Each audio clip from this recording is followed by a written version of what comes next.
بسم الله الرحمن الرحیم و صلی الله علی محمد و آله الطاهرین.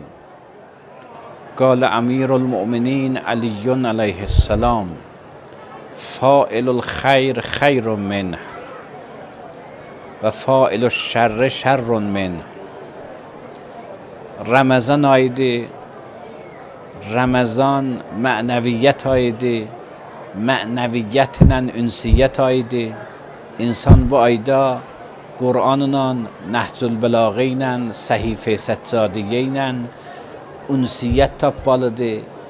Bir etap, bir mərhələ ruhunu yuxarıya aparmalıdır. Ruh təmizlənməlidir. Bu şərait, bu fürsət Ramazanda vardır.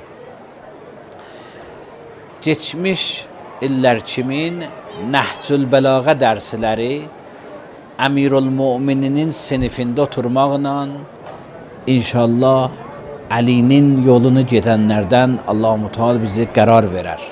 Onun sözləri ilə tanış olduq, onun buyurduqları ilə tanış olduq. Əmirül-Möminin sözləri biyazı yığılıb Nəhcül Bəlağədə. Əlbəttə tamam sözləri Nəhcül Bəlağədə deyil. Mərhum Seyyid Rəzi Nəhcül Bəlağəni yığan bir hissə imamın sözlərini ki bəlağət və fəsahətdə zərvədeydi, onları yığıbdır. Eyni halda ayrıca cümlələr də, xutbələr də, söhbətlər də, çıxışlar da var ki Nəhcül Bəlağədə yoxdur. Məsələn, Qurarul Hikəm Əmirül-Mömininin 11.000 dana qıssa kəlmələridir ki mərhum Amudi yığıbdır. Böyük mənəvi sözlər, həyat tərzi, psixoloji barəsində sözlər bu 11.000 dana qıssa kəlmədən insan eləyə bilər, nəticə alsın. Ayrı xutbələr də var. Amma Nəhcül Bəlağədə qıssa kəlmələr həm hikmətdir, həm bəlağətdə yuxarıdır. Eyni halda ki bu qıssa kəlmələrin bəhsi o xutbələrdə vardı, çıxışlarda vardı. 32-ci kəlmə budur ki failul xeyr xeyrun minhə və failul şər şərrun minhə. Əmirül-Möminin buyurur ki xeyri iş görən xeyrin özündən daha üstündür. Şər işi görən şərrin özündən daha pisdir. Bu nə deməkdir? Qur'an bir İsra surəsində ayəsi var. Buyurur kullun ya'malu ala şakilətih. İnsan vaxtı bir iş görür, əməli formalaşmış şəxsiyyətindən irəli gəlir.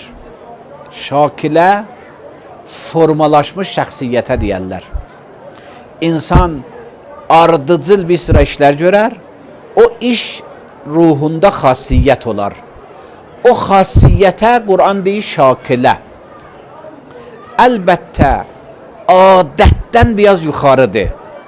Adət formalaşa, şəxsiyyətə höpə olar şakilə. İnsan əgər müsbət şakilə özündə düzətsə, rahat müsbət işlər görər. Əgər insan həmişə səhər vaxtı sübh namazına dura, bu səhər vaxtı sübh namazına durmaq, biləsində səhər yuxudan durmağı xasiyyət olaraq becərdər. Əgər insan hər gün Qur'an oxuya, bu Qur'an oxumaq şakiləsin xasiyyəti içərisində yaranar və bu becərilər, bu xasiyyəti olar, bu şakiləsi olar. Əmirül-Möminin buyurur ki, xeyr işin özündən üstün failul xeyridir. O xeyr işi görəndir. Çünki bu xeyr işi o şakiləsindən, o formalaşmış xasiyyətindən görübdür. Ona görə burada da görər, ayrı məkanda da görər, bu vəziyyətdə də, bu şəraitdə də görər, ayrı şəraitdə də görər. Formalaşmış şəxsiyyət müsbət əməllərə nisbət üstündür. Həmçinin formalaşmış şəxsiyyət ki, mənfiyə formalanıbdır, mənfi əməllərdən daha şərrlidir. Çün mümkündür, burada istəyə bir xəta eləsin, günah eləsin, şərait olmaya, gedər ayrı yerdə bu günah eləyər. Çün şakilə yaradıb, çün formalaşıb özündə şəxsiyyət yaradıbdır. Bunun bizim həyatımızda, yaşayışımızda dərsi nədir, mesajı nədir? Bu söz istəyir bizə nə örgəsin? Əmirül-Möminin bu sözdə istəyir nə desin? Əmirül-Möminin bir dərsi budur ki, vaxtı biz şəxsiyyət formalaşdırırıq, diqqətimiz olsun, nə şəxsiyyəti formalaşdırırıq özümüzdə. İndi orucluq aydı, Ramazan aydı. Biz bir ay ardıcıl məşq eləyirik, haramlardan təkcə yox, həlallardan da müəyyən vaxtda pərhiz eləyirik, tərk eləyirik, özümüzdə formalaşdırırıq. Nəyi formalaşdırırıq? Quran deyir, təqva xasiyyətini. Bu nə deməkdir? Yəni, indi su ki içmirik, çün orucuq, gündüzlər. Xorək yemirik, çün orucuq. Bu iş bundan daha üstün o şakilədir ki varımızdır. O şakilə ki becərilir. O şakilə ki imanımızdan, təqvamımızdan irəli gəlir.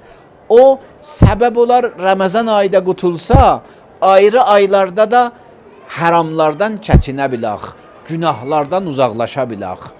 İnsan həyatında çalışmalıdır, müsbət əməllərə şakilə yaratsın, yəni xasiyyət yaratsın, yəni formalaşdırsın. Mənfi əməllərə də qoymasın, şakilə yaratsın. Şəxsiyyət formalaşsın. Ona görə hədislərimizdə var, insan günahı günahın dalınca eləməsin, ortasında tövbə eləsin, çalışsın daha günahı ardıcıl davam verməsin. Hədislərdə var, buna oxşar, insan tövbəni gedişdirə, deyə ki, sabah, bu bir dənizdir, çoxlar boğulurlar. Niyə çoxlar boğulurlar? Çünki şakilə yaranır, xasiyyət yaranır və bu xasiyyətdə insan daha günaha tərəf ruhi yönəlir. Ruh bir ikinci xasiyyət özündə fitrətin qoyur kənarda bir ayrılıq xasiyyət yaradır. Mən buna istəyirəm bir misal vurum İslam tarixindən. Siz İslam tarixində Kərbəla hadisəsində baxsınız, görərsiniz ki, rahat şəhadətə gedir. Rahat Allah yolunda fədakarlığa İmam Hüseyin və əshabı gedir. Bu bir cəhət rahat. O tərəfdə rahat adam öldürməyə, rahat cinayətə, rahat qarətə, rahat müxtəlif cürbəcür xəbasətə, xəbisliğə tərəf gedir. Bu haman bu xasiyyət formalaşmadır. Vaxtı insan günahla formalaşdı, daha əyri işlər biləsindən rahat baş tutar. Vaxtı insan savabla formalaşdı, savab işlər rahat baş tutar. Ona görə Quran buyurur ki, o adam ki, gözəl iş gördü, xeyr iş gördü və səddəqə bil-husna fəsənüyəssirhu bil-husna. Bu adama biz bir mükafat veririk. Mükafatı nədir? Mükafatı budur ki, bu insan xeyr əməllər asanlaşar ruhuna. Asanlaşar ruhuna.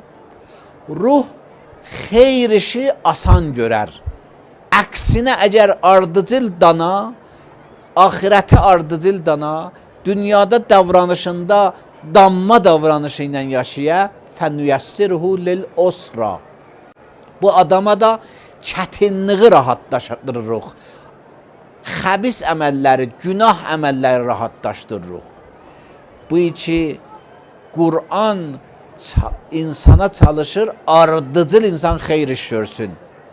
İnsan salih əməli çevrilsin olsun salihin. Quran buyurur ki, bəzi insanlar əmelus salihatdırlar, bəzi insanlar çıxarlar yuxarıya. Əmelus salihatdan çıxarlar yuxarıya olarlar. Əlhiqni bis salihin, salihlər dərəcəsinə. Yəni içərisi formalaşar salihliğlə. Biz dünya həyatımızda, yaşayışımızın rəftarlarında çalışmalıyıq, bir qidalar təğziyə eləyək özümüzdən, qidalanaq. Ki o qidalanmaqda müsbət mələkə, xasiyyət bizdə yaransın. Və bu müsbət xasiyyət səbəb olsun, ruhumuz təqva ilə, ruhumuz paçlıqla, ruhumuz müsbət əmələ yönəlməklə insan qalsın. Mən bunu bir ayrı ifadə ilə istəyirəm deyəm. İnsan fidana oxşayır. Fidan, amma insandakı fidan ağac, çöldəki fidanlarla fərqi var. İnsanın fidanı iki tərəflidir, bükülü fidandır. Çünki insanda həm nəfsi var, həm fitrət var. Hər ikisinin də fidanı var. Ona görə insan fidana oxşayır, yəni bükülü iki dana fidanı var. Əgər həyatda, yaşayışında ayrılıq eləyə, yalan danışa, yalan and içə, yalan işlər görə, ayrı yollar gedə, oğruluq eləyə, Allahın buyurduqlarına baxmaya, bu fidan nəfsi fidanı ağaca çevirəcəkdir. Daha burada ağac olacaq ki, tikan, ağac olacaq zəqqum, Quranın dediyinə görə. Həmçinin bir fidan var insanda, bu tuğba ağacı becərdər.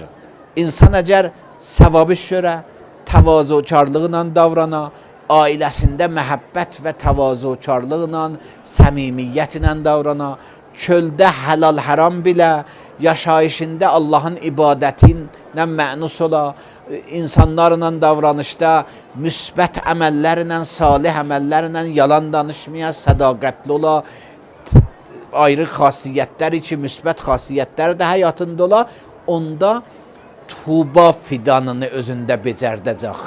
Vaxtı tuğba fidanını becərdi, meyvə ki verəcək salih əməldir. Zəqqum fidanını becərsə, meyvə ki verəcək fasid əməldir. Ona görə insan içəridəsi o fidanı ki becərdir, o fidan, o xasiyyət, o ağac, o meyvələrdən daha yuxarıdır, daha üstündə əgər müsbət olsa. O meyvədən daha pisdir əgər mənfi olsa. Əmirul-Möminin buyurur, failul xeyr xeyrun min. Xeyri iş görən, xeyrin özündən üstündür, çün ağac içərisində becərdibdir. Failu şər şərrun min. Şər işi görən, şərrin özündən daha pisdir. Çün mənfi ağacı içərisində becərdibdir. Bu meyvə o mənfi ağacın məhsuludur və nəticəsidir. Çalışmalıyıq, əməllərimizin toplusu, əməllərimizin yığcəmi müsbət fidanımızı ağaca çevirsin. Esselamu aleykum və rəhmətullah və bərəkatuhu.